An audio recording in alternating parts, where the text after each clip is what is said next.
मेघालय के राज्यपाल brigadier BD Mishra ji, Meghalaya के मुख्यमंत्री संगमा जी, केंद्रीय मंत्रिपरिषद के मेरे सहयोगी श्री अमित भाई शाह, सर्बानंद सोनोवाल, किरण रिजिजू जी, जी किशन रेड्डी जी, बीएल वर्मा जी, मणिपुर, मिजोरम, असम, अरुणाचल प्रदेश, त्रिपुरा और सिक्किम के सभी मुख्यमंत्रीगण और मेघालय के मेरे प्यारे भाइयों और बहनों, कुबले शिबोन, नमेंगमा। मेघालय प्रकृति और संस्कृति से समृद्ध प्रदेश है। ये समृद्धि आपके स्वागत सत्कार में भी झलकती है। आज एक बार फिर मेघालय के विकास के उत्सव में सहभागी होने का हमें अवसर मिला है। सभी मेघालय के मेरे भाइयों बहनों को कनेक्टिविटी, शिक्षा, कौशल, रोजगार की दर्जनों परियोजनाओं के लिए बहुत बहुत बधाई है।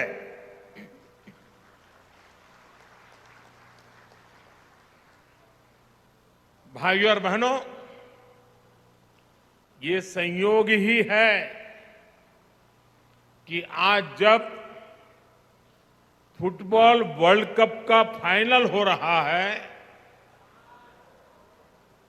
तब मैं यहां फुटबॉल के मैदान में ही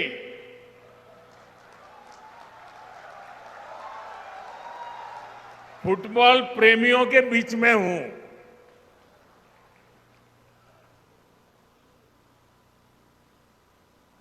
उस तरफ फुटबॉल की स्पर्धा चल रही है और हम फुटबॉल के मैदान में विकास की स्पर्धा कर रहे हैं।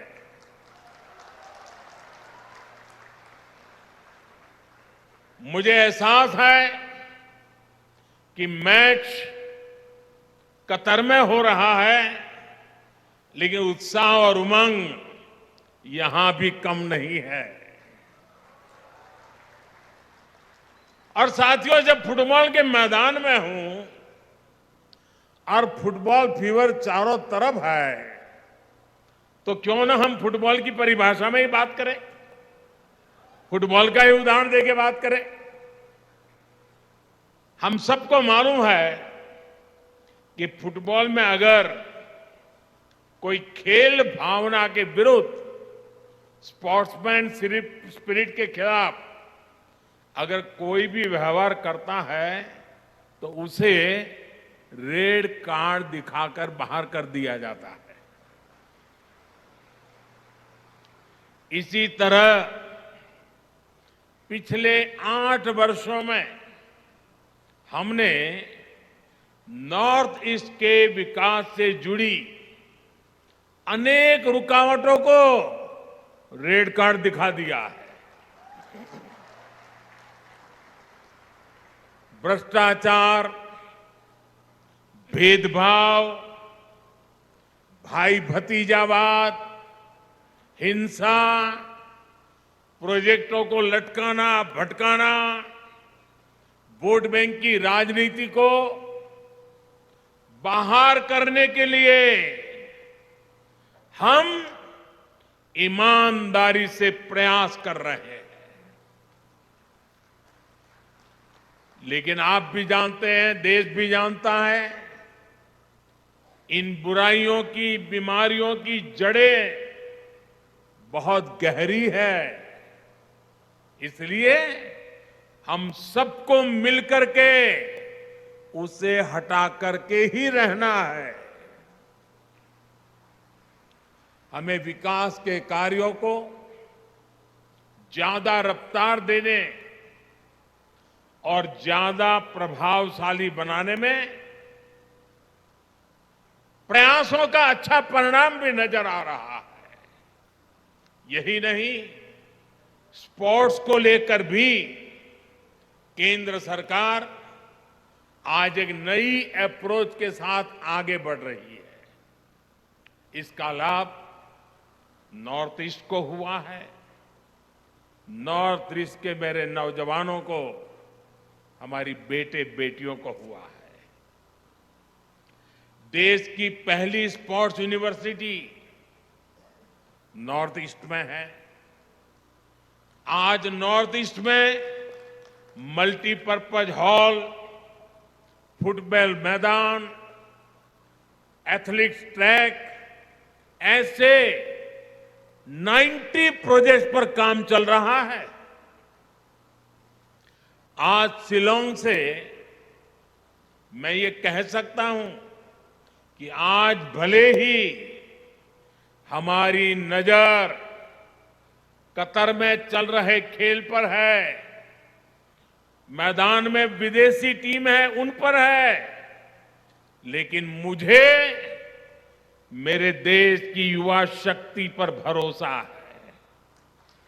इसलिए विश्वास से कह सकता हूं कि वो दिन दूर नहीं जब हम भारत में ऐसा ही उत्सव मनाएंगे और तिरंगे के लिए चीयर करेंगे।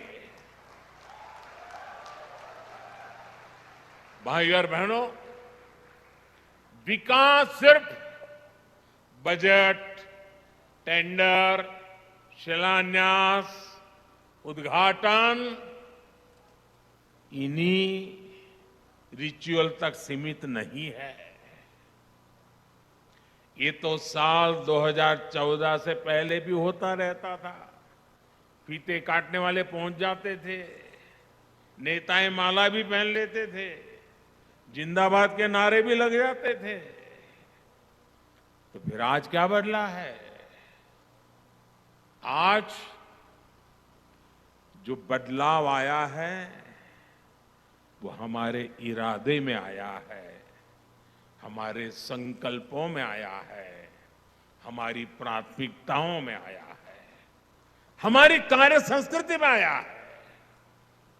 बदलाव प्रक्रिया और परिणाम में भी आया है। संकल्प आधुनिक इंफ्रास्ट्रक्चर, आधुनिक कनेक्टिविटी से विकसित भारत के निर्माण का है। इरादा भारत के हर क्षेत्र, हर वर्ग को तेज विकास के मिशन से जोड़ने का है। सबका प्रयास से भारत के विकास का है। प्राथमिकता अभाव को दूर करने की है, दूरियों को कम करने की है, कैपेसिटी बिल्डिंग की है, युवाओं को अधिक अवसर देने की है। कार्य संस्कृति में बदलाव यानी हर प्रोजेक्ट, हर प्रोग्राम समय सीमा के भीतर पूरा किया जाए। साथियों, जब हमने केंद्र सरकार की प्राथमिकताएं बदली, प्रायोरिटी बदली, तो पूरे देश में इसका पॉजिटिव असर भी दिख रहा है। इस वर्ष देश में 7 लाख करोड़ रुपए, ये आंकड़ा मेघालय के भाई बहन याद रखना, नॉर्थ ईस्ट के मेरे भाई बहन याद रखना, सिर्फ इंफ्रास्ट्रक्चर के लिए केंद्र सरकार 7 लाख करोड़ रुपया खर्च कर रही है। जबकि 8 वर्ष पहले ये खर्च 2 लाख करोड़ रुपए से भी कम था। यानी आजादी के 7 दशक बाद भी सिर्फ 2 लाख करोड़ रुपए तक पहुंचे और 8 वर्षों में लगभग 4 गुना क्षमता हमने बढ़ाई है। आज इंफ्रास्ट्रक्चर को लेकर अनेक राज्य भी राज्यों के बीच में कंपटीशन हो रही है, स्पर्धा हो रही है, विकास की स्पर्धा हो रही है। देश में ये जो बदलाव आया है उसका सबसे बड़ा लाभार्थी भी आज ये मेरा नॉर्थ ईस्ट ही है। शिलांग सहित नॉर्थ ईस्ट की सभी राजधानियां रेल सेवा से जुड़े, इसके लिए तेजी से काम चल रहा है। साल 2014 से पहले जहां हर हफ्ते 900 उड़ानें ही संभव हो पाती थी, आज इनकी संख्या करीब 1900 तक पहुंच गई है। कभी 900 हुआ करती थी, अभी 1900 हुआ कर गई है। आज मेघालय में उड़ान योजना के तहत 16 रूट्स पर हवाई सेवा चल रही है। इससे मेघालय वासियों को सस्ती हवाई सेवा का लाभ मिल रहा है। बेहतर एयर कनेक्टिविटी से मेघालय और नॉर्थ ईस्ट के किसानों को भी लाभ हो रहा है। केंद्र सरकार की कृषि उड़ान योजना से यहां के फल सब्जी देश और विदेश के मार्केट तक आसानी से पहुंच पा रहे हैं। साथियों, आज जिन प्रोजेक्ट्स का लोकार्पण और शिलान्यास हुआ है उससे मेघालय की कनेक्टिविटी और सशक्त होने वाली है। पिछले 8 वर्षों में मेघालय में नेशनल हाईवे के निर्माण पर 5,000 करोड़ रुपए खर्च किए गए हैं। पिछले 8 वर्षों में जितनी ग्रामीण सड़कें मेघालय में प्रधानमंत्री सड़क योजना के तहत बनी है, वह उससे पहले 20 वर्षों में बनी सड़कों से 7 गुना ज्यादा है। भाइयों और बहनों, नॉर्थ ईस्ट की युवा शक्ति के लिए डिजिटल कनेक्टिविटी से नए अवसर बनाए जा रहे हैं। डिजिटल कनेक्टिविटी से सिर्फ बातचीत, कम्युनिकेशन नहीं, उतना ही लाभ मिलता है ऐसा नहीं है, बल्कि इससे टूरिज्म से लेकर टेक्नोलॉजी तक, शिक्षा से लेकर स्वास्थ्य तक हर क्षेत्र में सुविधाएं बढ़ती हैं, अवसर बढ़ते हैं। साथ ही विश्व में तेजी से उभरती डिजिटल अर्थव्यवस्था का सामर्थ्य भी इससे बढ़ता है। 2014 की तुलना में नॉर्थ ईस्ट में ऑप्टिकल फाइबर की कवरेज लगभग 4 गुना बढ़ी है। वहीं मेघालय में ये वृद्धि 5 गुना से अधिक है। नॉर्थ ईस्ट के कोने कोने तक बेहतर मोबाइल कनेक्टिविटी पहुंचे, उसके लिए 6,000 मोबाइल टावर लगाए जा रहे हैं। इस पर 5,000 करोड़ रुपए से अधिक खर्च किया जा रहा है। आज मेघालय में अनेक 4G मोबाइल टावर्स का लोकार्पण इन प्रयासों को गति देगा। ये इंफ्रास्ट्रक्चर यहां के युवाओं को नए अवसर देने वाला है। मेघालय में आईआईएम का लोकार्पण और टेक्नोलॉजी पार्क का शिलान्यास भी पढ़ाई और कमाई के अवसरों का विस्तार करेगा। आज नॉर्थ ईस्ट के आदिवासी क्षेत्रों में 150 से अधिक एकलव्य मॉडल स्कूल बनाए जा रहे हैं। इसमें से 39 मेघालय में है। दूसरी तरफ आईआईएम जैसे प्रोफेशनल एजुकेशन के संस्थानों से युवाओं को प्रोफेशनल एजुकेशन का लाभ भी यही मिलने वाला है। भाइयों और बहनों, नॉर्थ ईस्ट के विकास के लिए भाजपा की एनडीए की सरकार पूरी ईमानदारी से काम कर रही है। इस वर्ष ही 3 नई योजनाएं शुरू की गई है, जो या तो सीधे नॉर्थ ईस्ट के लिए है या फिर उनसे नॉर्थ ईस्ट का सबसे अधिक लाभ होने वाला है। पर्वतमाला योजना के तहत रोपवे का नेटवर्क बनाया जा रहा है। इससे नॉर्थ ईस्ट के प्रसिद्ध पर्यटन स्थलों में सुविधा बढ़ेगी और टूरिज्म का विकास भी होगा। पीएम डिवाइन योजना तो नॉर्थ ईस्ट के विकास को नई गति देने वाली है। इस योजना से नॉर्थ ईस्ट के लिए बड़े डेवलपमेंट प्रोजेक्ट्स अधिक आसानी से स्वीकृत हो पाएंगे। यहां महिलाओं और युवाओं की आजीविका के साधन विकसित होंगे। पीएम डिवाइन के तहत आने वाले 3-4 साल के लिए 6,000 करोड़ रुपए का बजट तय किया जा चुका है।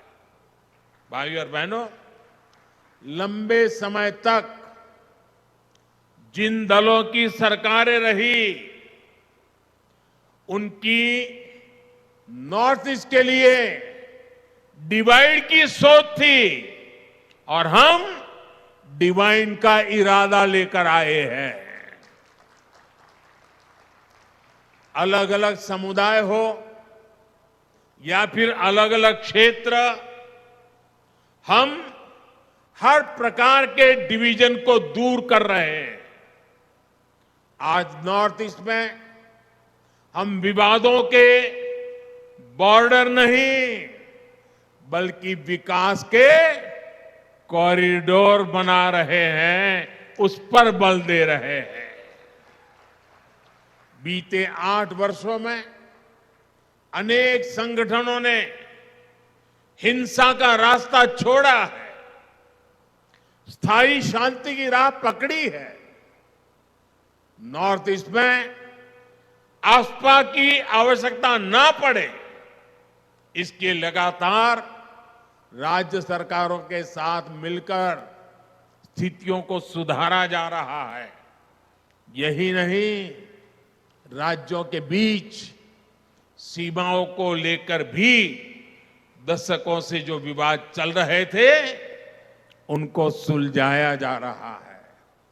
साथियों, हमारे लिए नॉर्थ ईस्ट, हमारे बॉर्डर एरिया आखिरी छोर नहीं, बल्कि सुरक्षा और समृद्धि के गेटवे है।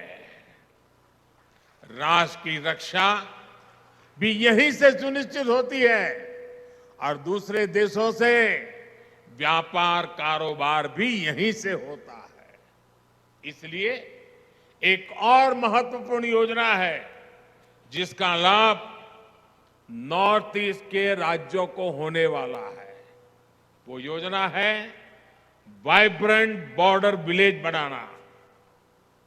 इसके तहत सीमावर्ती गांवों में बेहतर सुविधाएं विकसित की जाएगी। लंबे समय तक देश में ये सोच रही है कि बॉर्डर एरिया में विकास होगा, कनेक्टिविटी बढ़ेगी, तो दुश्मन को फायदा होगा, ये सोचा जाता था। मैं तो कल्पना भी नहीं कर सकता हूं, क्या ऐसा भी कभी सोचा जा सकता है? पहले की सरकार की सोच के कारण नॉर्थ ईस्ट समेत देश के सभी सीमावर्ती क्षेत्रों में कनेक्टिविटी बेहतर नहीं हो पाई।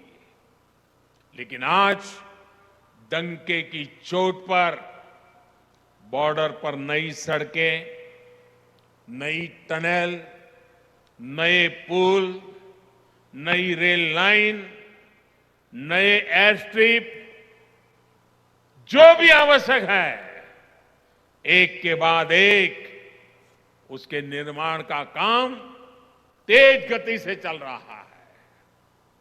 जो सीमावर्ती गांव कभी वीरान हुआ करते थे, हम उन्हें वाइब्रेंट बनाने में जुटे हैं। जो गति हमारे शहरों के लिए महत्वपूर्ण है, हमारे बॉर्डर पर भी वही गति होनी आवश्यक है। इससे यहां टूरिज्म भी बढ़ेगा और जो लोग गांव छोड़कर गए हैं वे भी वापस लौटकर आएंगे। साथियों, पिछले साल मुझे वेटिकन सिटी जाने का अवसर मिला, जहां मेरी मुलाकात हिज होलीनेस द पोप से हुई। मैंने उन्हें भारत आने का न्योता भी दिया है। इस मुलाकात ने मेरे मन पर गहरा प्रभाव छोड़ा। हम दोनों ने उन चुनौतियों पर चर्चा की जिनसे आज पूरी मानवता जूझ रही है। एकता और समरसता की भावना से कैसे सबका कल्याण हो सकता है, इस पर एकजुट प्रयासों के लिए सहमति बनी। इसी भाव को हमें सशक्त करना है। साथियों, शांति और विकास की राजनीति का सबसे अधिक लाभ हमारे जनजातीय समाज को हुआ है।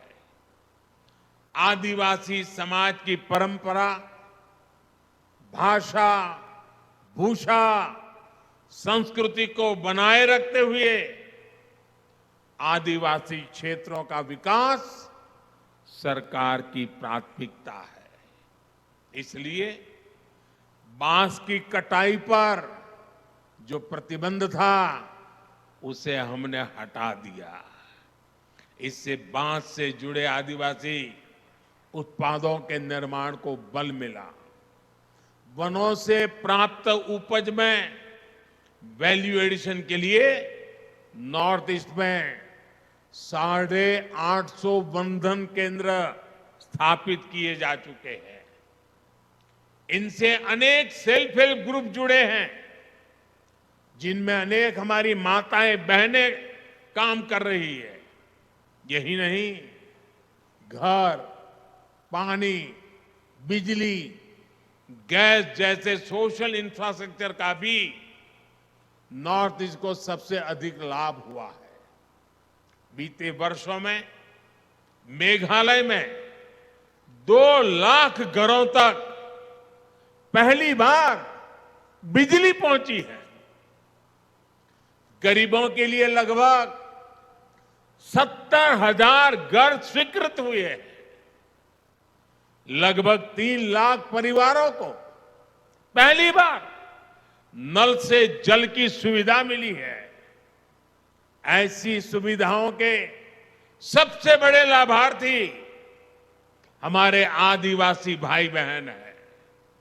साथियों, नॉर्थ ईस्ट में तेज विकास की ये धारा ऐसे ही प्रवाहित होती रहे, इसके लिए आपका आशीर्वाद हमारी ऊर्जा है। अभी कुछ ही दिनों में क्रिसमस का पर्व आ रहा है, ये त्योहार आ रहा है। आप सभी को आज जब मैं नॉर्थ ईस्ट आया हूं तो इसी धरती से सभी देशवासियों को, सभी मेरे नॉर्थ ईस्ट के भाई बहनों को आने वाले क्रिसमस के त्योहार की अनेक अनेक शुभकामनाएं देता हूं। एक बार फिर आप सभी को बहुत बहुत बधाई। खुबलेई शिबोन,